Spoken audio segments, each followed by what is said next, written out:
¿Qué tal? ¿Cómo están? Bienvenidos otro día más a Localia Vigo a Debate. Hoy vamos a hablar sobre un asunto del que mucho se ha hablado en las últimas semanas y un asunto además que toca directamente a la situación y, bueno, pues sobre todo al día a día de muchos ciudadanos. Hablamos sobre la sanidad y sobre todo después de que los médicos del servicio de urgencias del Hospital del Meixoeiro denunciasen una situación que aseguran es insostenible, una situación que ha derivado en esperas de hasta 10 y 12 horas por parte de algunos pacientes, camillas en los pasillos, pacientes y acompañantes que han tenido que esperar de pie muchas horas a que fueran atendidos. Bueno, una situación en definitiva completamente insostenible y que hoy queremos traer a esta mesa de debate para saber si desde la administración autonómica se puede hacer algo y se está haciendo lo suficiente para conseguir dar una solución a esta situación y sobre todo una solución a una situación que dicen desde los sindicatos médicos que es estructural, un problema estructural, no es un problema puntual, sino que es una situación estructural, una situación de organización y que desde el Gobierno de la Xunta de Galicia han dicho ya en diversas ocasiones que se solucionará en cuanto entre en funcionamiento el nuevo Hospital de Vigo. Bueno, pues para hablar sobre todo esto nos acompañan representantes de los distintos grupos parlamentarios con representación en el Parlamento de Galicia. Nos acompaña por el Partido Popular Javier Dorado. ¿Qué tal? ¿Cómo está? Buenas tardes. Hola, buenas tardes. Bueno, ¿se solucionará el problema en cuanto entre en funcionamiento el nuevo Hospital de Vigo? Bueno, desde luego, en primer lugar, hay que reconocer que la Xunta de Galicia es consciente de que existe una insuficiencia infraestructural con respecto a las urgencias en Galicia. No solo en el área de Vigo, pero especialmente en el área de Vigo, pero también en otras áreas sanitarias de Galicia. Y para ello, desde hace ya un tiempo, se están poniendo cartas en el asunto, se están poniendo soluciones encima de la mesa, que evidentemente muchas de ellas entrarán en vigor en los próximos meses. Y tanto es así que el Hospital Nuevo de Vigo, el Hospital Público Álvaro Cunqueiro, triplicará el área de urgencias que habrá a disposición de los vigueses y de todos los ciudadanos del área metropolitana con respecto a lo que hay actualmente.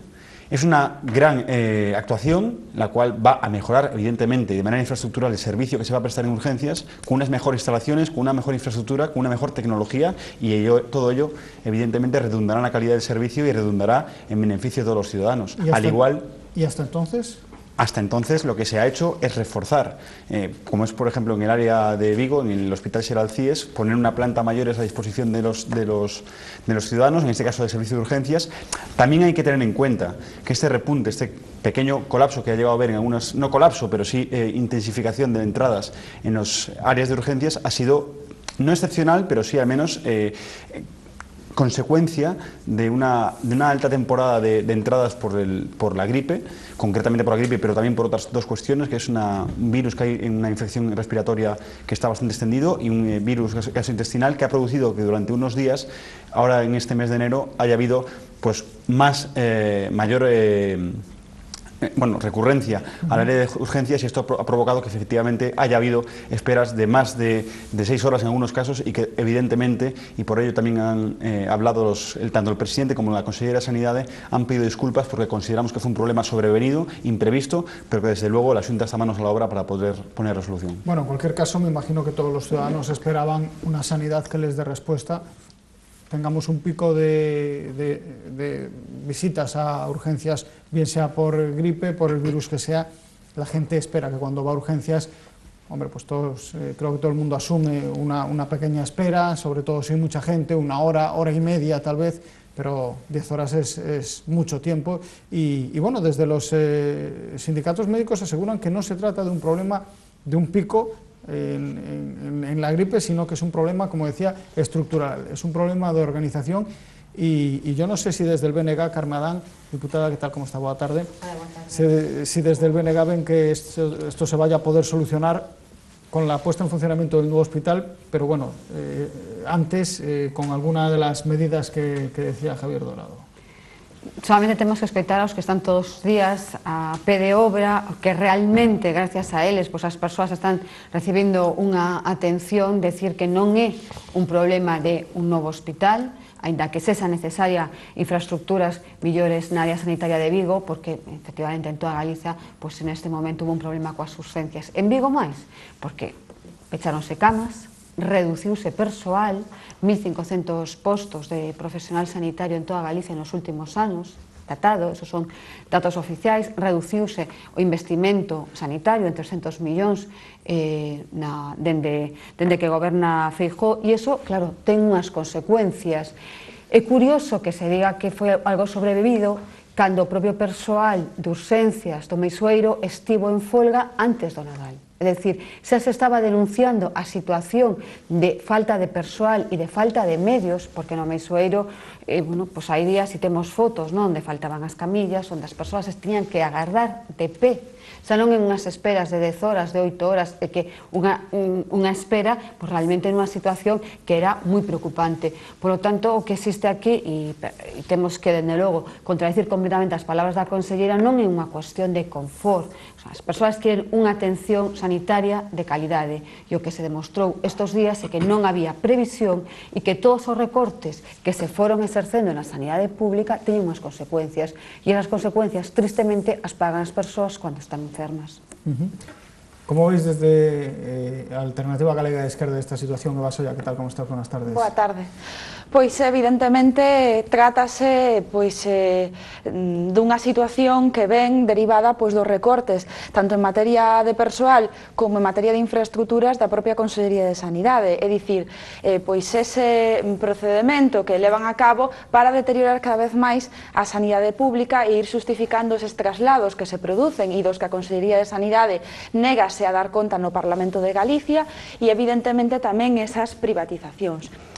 Claro, dicir que isto trátase dun imprevisto confronta realmente con esa outra teoría de que estes picos se dan todos os invernos. Parece que nin no Partido Popular se poñen de acordo co argumentario que queren manexar. E evidentemente é un engano dicir que a apertura do novo hospital vai a solucionar este tema. Entre outras cousas porque ese servizo de urxencias vai a absorber os servizos de urxencias dos dous hospitais que temos agora mesmo abertos. Por lo tanto, parece lóxico entender que xa de entrada eso non solventa, pero é que ademais temos xa a experiencia do CHUAC, do Hospital da Coruña, onde se abriu un servizo moi novo, moi amplio, cunhas dependencias moitísimo maiores que as que tiñan anteriormente, e sen embargo precisamente esa apertura sin unha ampliación do persoal que traballa nas urxencias, e máis, estáse reducindo persoal en xeral en todo o Servizo Galego de Saúde, o que causou é que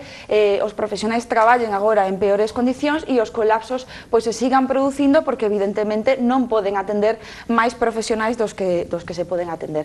Outra das cousas que decía, por exemplo, a Consellería que iba a facilitar evitar este tipo de colapsos era esa implantación da triaxe Manchester, o comenta sempre en todos os debates, non?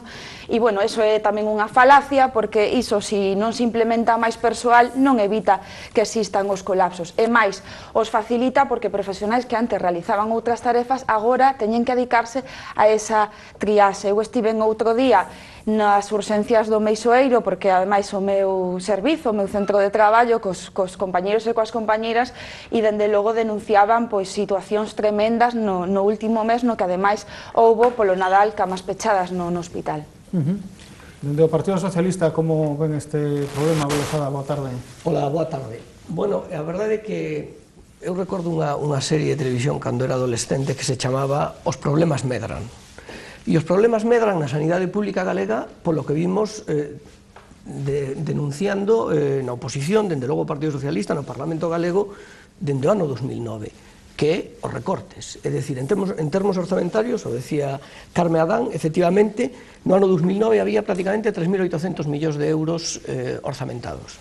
No ano 2015, o orzamento recentemente aprobado, 3.400 millóns de euros.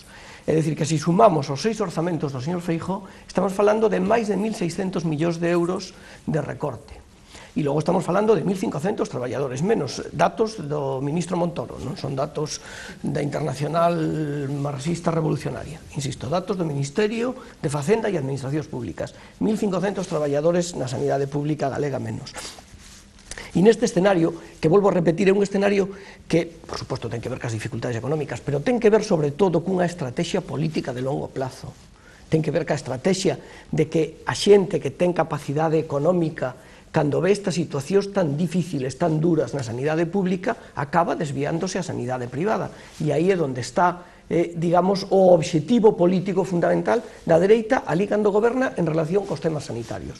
Onte publicábase un informe de Intermón Oxfam, unha ONG vinculada á Igrexa Católica, tampouco sospeitosa de marxismo-leninismo, na que vinculaba directamente os incrementos na pobreza e na desigualdade con dous ámbitos fundamentalmente, co ámbito financiero e co ámbito sanitario, ca privatización dos servicios públicos sanitarios.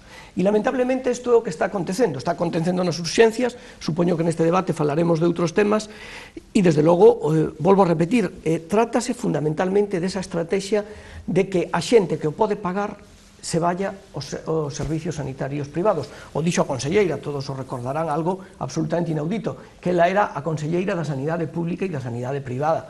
Mire, non, ela é a conselleira da sanidade pública. A sanidade privada son empresas que prestan un servicio, neste caso sanitario, como podía ser de asesoramento fiscal ou de calquer outro tipo, e que, polo tanto, ten unha dimensión diferente ao que é un servicio público ou que debería de ser radicalmente diferente un servicio público universal e gratuito.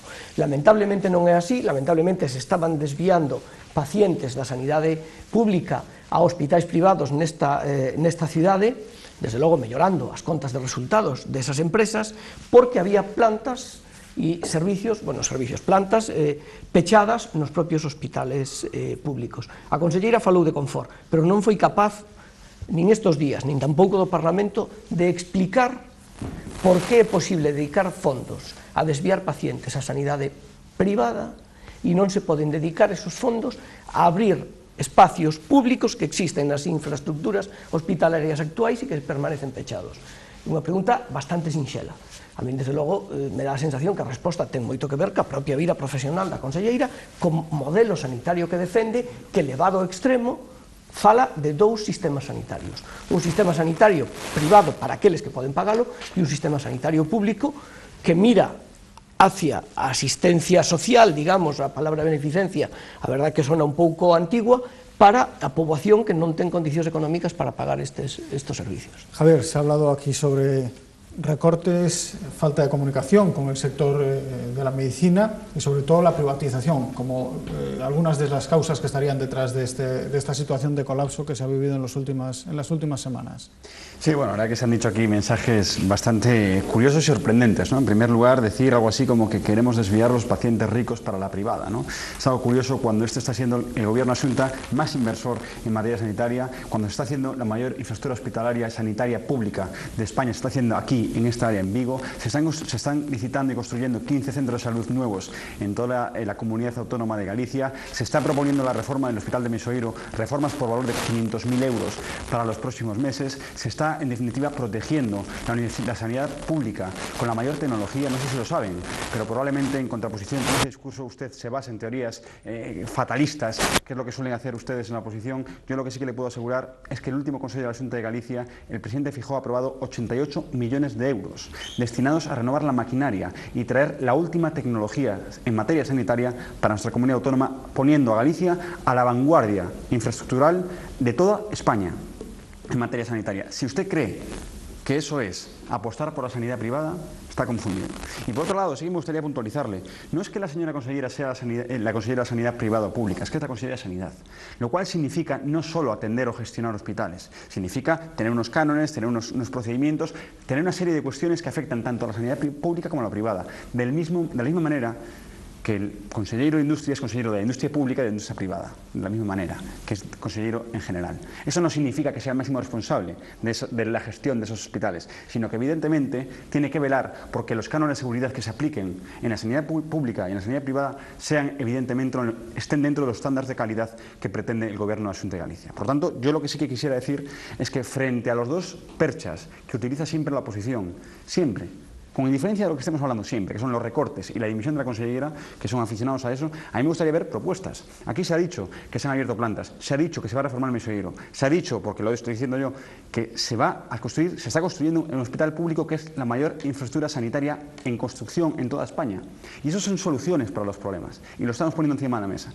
Frente a eso, lo único que encontramos en las alternativas políticas que hay en el Parlamento de Galicia es pedir la dimisión y echar mano de los recortes. Unos recortes que, por cierto, Usted habla de 1.500 millones de euros en recortes en esos cuantos servicios. Yo le digo que ustedes, cuando se fueron de gobierno, dejaron más de 2.000 millones de euros en facturas sin pagar. Entonces, claro, eso contrapone bastante y hace bastante más difícil su postura. Porque, desde luego, yo lo que sí que le puedo asegurar es que este gobierno de la Xunta de Galicia tiene hoy en sus presupuestos 8 de cada 10 euros destinados a los servicios sociales, a los servicios básicos, a la sanidad, a la educación, a las pensiones, etcétera, etcétera. Todo eso son el 80% del dinero que destina hoy la Xunta de Galicia, que es el que tiene disponible.